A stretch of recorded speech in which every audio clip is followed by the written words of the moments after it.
Best varicose veins చికిత్సనే పొందండి. నొప్పి లేని చికిత్స కోసం సంప్రదించండి ఎబిస్ హాస్పిటల్. సుమన్ టీవీ ప్రేక్షకులకు నమస్కారం. ప్రస్తుతం మనతో పాటు ఉన్నారు సంకల్ప మందిర్ నిర్వాహకులు, ప్రముఖ జ్యోతిష్యులు బ్రహ్మశ్రీ నందిబట్ల శ్రీహరి శర్మ గురువు గారు. వారితో మాట్లాడదాం. గురువు గారు నమస్కారం. గురువు గారు, వాగర్థావివ సంపృక్తౌ వాగర్థ ప్రతిపత్తయే జగతః పితరౌ వందే పార్వతీ పరమేశ్వరౌ.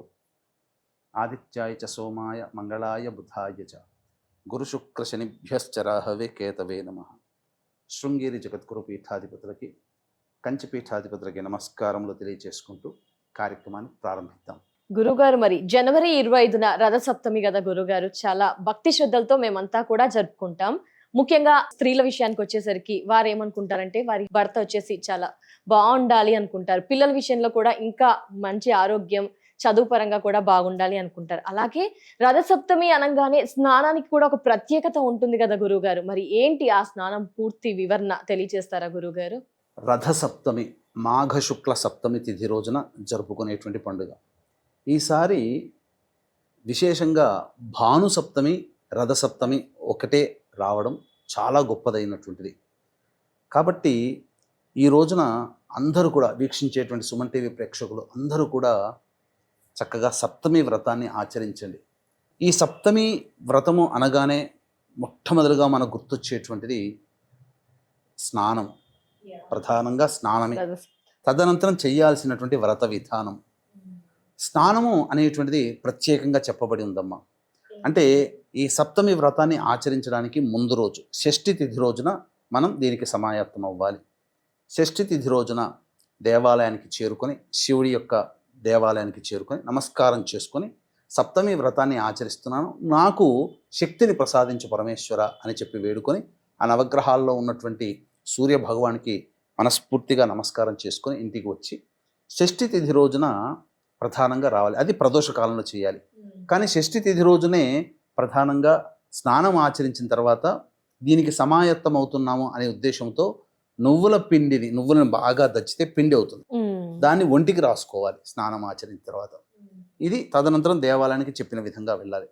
సూర్యోదయాత్ పూర్వమే, అంటే ఉదాహరణకి ఇంచుమించు 4:30 నుంచి 6 లోపల మనం స్నానం ఆచరించాలి. అయితే ఈ స్నానం ఆచరించే విధానంలో రాగి బిందె తీసుకోవాలి, లేదా మామూలుగా ఏదైనా కానీ స్టీల్ బిందె, ఇత్తడి బిందె అయినా తీసుకోవచ్చు. దొరికితే రాగి బిందె శ్రేష్టం, లేకపోతే కుండనైనా, ఎర్రటి కుండనైనా శ్రేష్టం. అందులో చక్కటి శుద్ధమైన నీరు వేసి అందులో కుంకుమ పువ్వు, తర్వాత మణిశిల, మనకు పచారి షాపులో దొరుకుతుంది, ఇలాచి, అలాగే దేవదారు, అలాగే వట్టివేళ్ళు, ఎస్టి మధుకము, ఎర్ర పుష్పాలు, ఎర్ర గన్నేరు పువ్వులు, ఈ వస్తువులన్నీ కూడా, రక్త చందనం, ఎర్ర చందనం, ఇవన్నీ కూడా ఆ నీటిలో వేసి కొద్దిగా కాచాలి, గోరువెచ్చగా కాచాలి. ఆ యొక్క ఉన్నటువంటి పదార్థంలో ఉన్న రసమంతా అందులో తీరుతుంది. వేడిగా కాచిన తర్వాత ఆ నీటితో స్నానం ఆచరించాలి. స్నానం ఆచరించేటప్పుడు మనస్సులో నమస్తే రుద్రరూపాయ రసానాం పతయే నమః, అరుణాయ నమస్తేస్తు హరిదశ్వ నమోస్తుతే అని మనస్సులో, లేదా ఓ సూర్య భగవానుడా, నీ అనుగ్రహం కోసం రసాయనాలు కలిసినటువంటి నీటితో నేను స్నానం ఆచరిస్తున్నాను, నాకున్నటువంటి సమస్త దోషాలు తొలగిపోవాలి, గత 7 జన్మలలో చేసినటువంటి పాపములన్నీ కూడా తొలగిపోవాలి, నీ అనుగ్రహం కావాలి అనే ఉద్దేశంతో ఆ విధంగా స్నానం ఆచరించిన తర్వాత చక్కటి పొడి బట్టలు కట్టుకొని సూర్యుడు ఉదయిస్తున్నటువంటి సూర్యుడికి ఎదురుగా నమస్కారం చేసుకో. నమస్కారం చేసేటప్పుడు సప్త సప్తివహ ప్రీత సప్తలోక ప్రదీపన సప్తమి సహితో దేవ గృహాణార్ఘ్యం దివాకర, లేదా 7 అశ్వములతో కూడినటువంటి ఏకచక్ర రథముతో ఉన్నటువంటి ఓ సూర్య భగవాన, నీకు నమస్కారం చేస్తున్నాను, సప్తమి తిథి రోజున నీ అనుగ్రహం నాకు కావాలి అనే భావన పెట్టుకొని నమస్కారం చేసుకొని రాగి పాత్రలో కుంకుమ పువ్వు, రక్త చందనం, ఎర్రటి కుంకుమ, ఎర్రటి అక్షితలు చేతిలో వేసుకొని సూర్యుడికి ఎదురుగా తర్పణాలు వదలాలి. ఆ నీటిని కలిపి రాగి పాత్రలో వదలాలి. ఆడవారు మగవారు చేయాలి, అందరు చేయాలి. ఇది స్నానం ఆచరించే విధానం. ఇక దీనికి సంబంధించినటువంటి ప్రధానముగా స్త్రీలు తమ యొక్క సౌభాగ్యం చక్కగా ఉండాలి, నిండు నూరేళ్ళు కలిసి ఆనందంగా ఎక్కువ సంవత్సరాలు దాంపత్య జీవితం గడపాలి. ముఖ్యంగా పిల్లలు వారు అందరికంటే ప్రథమ శ్రేణిలో ఉత్తీర్ణులు అవ్వాలి, సంఘంలో పేరు ప్రతిష్టలు, పిల్లలకి ఉద్యోగములు లభించాలి, వారికి ఆయురారోగ్యాలు కలగాలి. ఇది అన్నిటికంటే ప్రధానంగా ధనము సముపార్జన చేయాలి. ఈ తిథి రోజున చేసినటువంటి స్త్రీలు చెప్పినటువంటి ఈ పూజ ఏదైతే ఇప్పుడు మనం చెప్పబోతున్నామో అది ఆచరించినటువంటి స్త్రీలలో మళ్ళీ వచ్చే సంవత్సరం రథసప్తమి వరకు కూడా వాళ్ళ కోరికలు అన్నీ కూడా నెరవేరుతాయి, ధనానికి లోటు లేదు, అక్షయం అవుతుంది, సంపద అక్షయం అని చెప్పవచ్చు. ఇది నేను చెప్పిన మాట కాదమ్మా, సాక్షాత్తు ఆ శ్రీకృష్ణ భగవానుల వారు ద్రౌపదీదేవి ధర్మరాజులకు ఉపదేశించినటువంటి కారణం. ఈ యొక్క వ్రతాన్ని చెప్పినటువంటి విధంగా ఆచరించారు కాబట్టే సూర్య భగవానుడు మెచ్చి వారికి అక్షయ పాత్రనిచ్చాడు. కాబట్టే వారు వనవాసంలో ఎక్కడికి పోయినా అరణ్యంలోనైనా ఇబ్బంది పడకుండా వాళ్ళకి భోజన తాంబూలాదులకి ఎటువంటి ఇబ్బందులు లేదు. ఎంతమంది అతిథులు వచ్చినా వారు భోజనాన్ని పెట్టగలిగారు. ఈ సూర్య భగవాన్ యొక్క అనుగ్రహం పొందినటువంటి సత్రాజిత్తు ముఖ్యంగా రోజుకి 100 బారుల బంగారాన్ని ఇచ్చేటువంటి శమంతకమణిని పొందగలిగాడు. అంటే దీని అర్థం ఏంటి? ఆయుష్ ఆరోగ్యముతో పాటుగా సంపద కూడా కలుగుతుంది, ఆర్థిక బాధలు తొలగిపోతాయి అని సుస్పష్టం.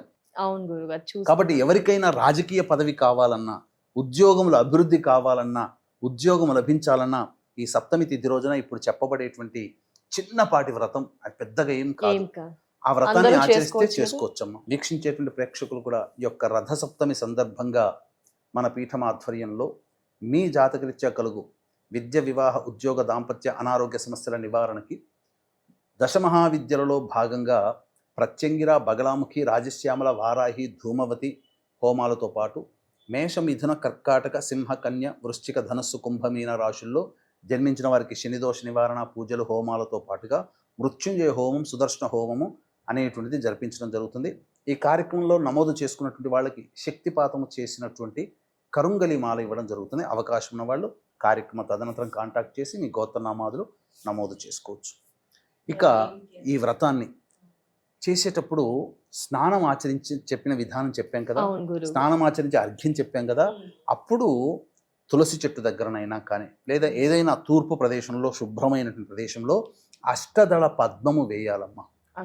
అష్టదళ పద్మం వేసి అందులో రాగి చెంబు, ఆ రాగి చెంబులో నీరు, అందులో కుంకుమ పువ్వు, ఎర్రచందనం, అలాగే కొద్దిగా కుంకుమ, అలాగే ఎర్రటి పుష్పాలు, గన్నేరు పుష్పాలు వేసి కలశము పెట్టి, మామిడాకులు కలశము పెట్టి చక్కగా అలంకరణ చేసి ఆ యొక్క కలశము, ఆ యొక్క కొబ్బరి కాయ మధ్యలో శివపార్వతుల యొక్క చిత్రబింబము వెండి రూపులో దొరుకుతుంది, పెద్ద కష్టపడాల్సిన అవసరం లేదు, వెండి రూపులో దొరుకుతుంది.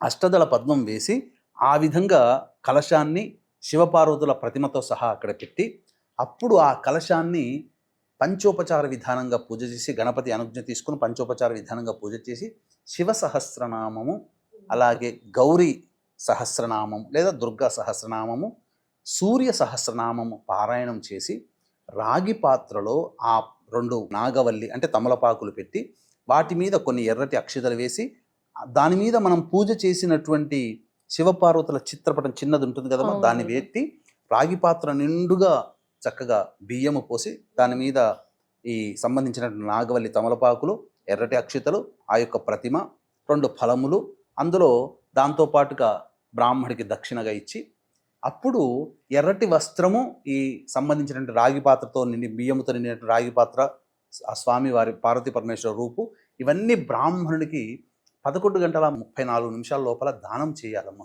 ఎందుకంటే రేవతి నక్షత్రం అప్పటి వరకే ఉంది. సో 11 గంటల 34 ఈ విధంగా ఎవరైతే దానం ఆచరిస్తారో వాళ్ళ ఇంట్లో సంపదకి లోటంటూ ఉండదు, ఎప్పుడు సంపద వర్ధిల్లుతూ ఉంటుంది, పిల్లలు ఆరోగ్యంగా ఉంటారు, సౌభాగ్యం చక్కగా ఉంటుంది. 1, 2 అన్ని రకాలైనటువంటి యోగాలు ఈ రథసప్తమి రోజున మనకు కలుగుతాయి. అలాగే మనం ఆచరించిన తర్వాత చక్కగా నైవేద్యం పెట్టాలి కదమ్మా. నైవేద్యంగా బెల్లం పాయసాన్ని నైవేద్యంగా పెట్టి, చిక్కుడు ఆకులలో నైవేద్యం పెట్టి ఒకసారి సూర్య భగవానికి రాగి పాత్రలో పెట్టినటువంటి చిక్కుడు ఆకులో పెట్టినటువంటి బెల్లం పాయసం సూర్య భగవానికి నివేదన చేసి ఇంట్లోని సభ్యులందరూ కనుక భుజించినట్లయితే తప్పకుండా అపారమైనటువంటి శివానుగ్రహం కలుగుతుందని చెప్పవచ్చు. తప్పకుండా. ధన్యవాదాలు గురువుగారు. స్నానం యొక్క పూర్తి వివరణ తెలియజేశారు. ఆ రోజు పాటించాల్సిన పద్ధతులు కూడా తెలియజేసినందుకు ధన్యవాదాలు గురువుగారు. సర్వం శ్రీ నమస్కారం. ఉమామహేశ్వర పరబ్రహ్మార్పణమస్తు.